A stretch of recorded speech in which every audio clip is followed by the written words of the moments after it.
লক্ষণ। আর কোথাও পাওয়া যায় না। হরির কথা, হরির গুণের কথা, হরির রূপের কথা, হরি পরিকর মানে ভক্তের কথা, বৃন্দাবনের কথা, রাধানীর কথা, যোগমায়ের কথা, মহামায়ার কথা, বিশ্ব ব্রহ্মাণ্ডের কারণারও সেই গুরু কৃষ্ণ প্রসাদেবায় ভক্তিলতা বীজ। ব্রহ্মাণ্ড ভ্রমণ করতে করতে কোনো ভাগ্যবান জীব, কোনো ভাগ্যবান ব্রহ্মাণ্ড ভ্রমিতে কোনো ভাগ্যবান জীব গুরু কৃষ্ণ গুরুদেবের কৃপা বা কৃষ্ণের কৃপা হলে গুরুদেবের কৃপা, গুরুদেবের কৃষ্ণ হলে গুরুদেবের কৃপা হলে কৃষ্ণ কৃপা।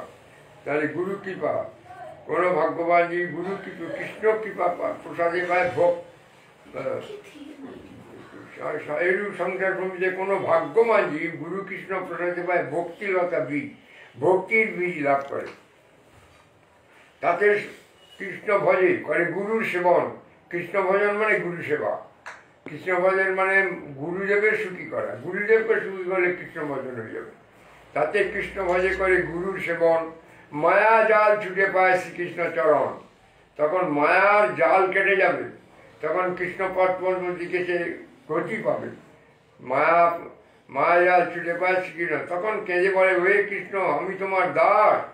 গুরুদেবের কৃপায় তখন কেঁদে বলে ভগবান আমি এতদিন তোমার দাসত্ব ছেড়ে দিয়ে নিজেই কর্তৃত্ব অভিমান নিয়ে, কখনো পুত্র অভিমান নিয়ে, কখনো স্বামী অভিমান নিয়ে আমি জগতে ভ্রমণ করছিলাম। কখনো টাকার চিন্তা, কখনো এর চিন্তা, এইসব অনেক দুঃখ পেয়েছি।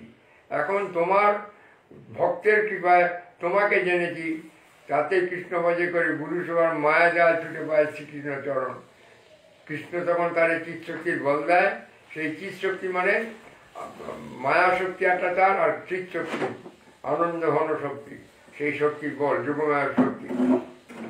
তাতে কৃষ্ণ ভজে করে বুঝলাম মায়া জাল ছুটে পায় শ্রীকৃষ্ণ চরণ। তখন শ্রীকৃষ্ণ পদ্ম পেয়ে সুখী হয়।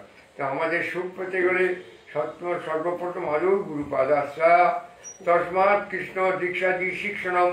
তারপরে তার কাছে মন্ত্র দীক্ষা নিতে হবে। শুধু দীক্ষা মন্ত্র নিলে হবে না, তার শিক্ষা নিতে হবে।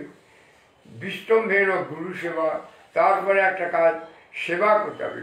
জীবনের সমস্ত সত্তা দিয়ে, প্রীতি দিয়ে, ভক্তি মাকে, প্রীতির রস মাকে গুরুদেবকে সুখী করতে হবে। তাতে কৃষ্ণ ভজে করে গুরু সেবন মায়া জাল ছুটে পায় শ্রীকৃষ্ণ চরণ।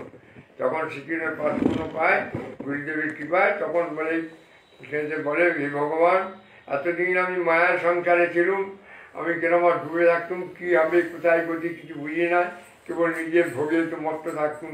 সেই সব ঘোর ঘোর মায়ার ঘোর কেটে গিয়ে তখন ভগবানের আলো, চিৎ জগতের আলো, হরিগুরু বৈষ্ণবের আলো, গোলকের আলো, সেই আরো বেশি লীলা, সেই রাধা গোবিন্দের লীলা, মঞ্জুগণের সঙ্গে তার যেরকম সব মানে লীলা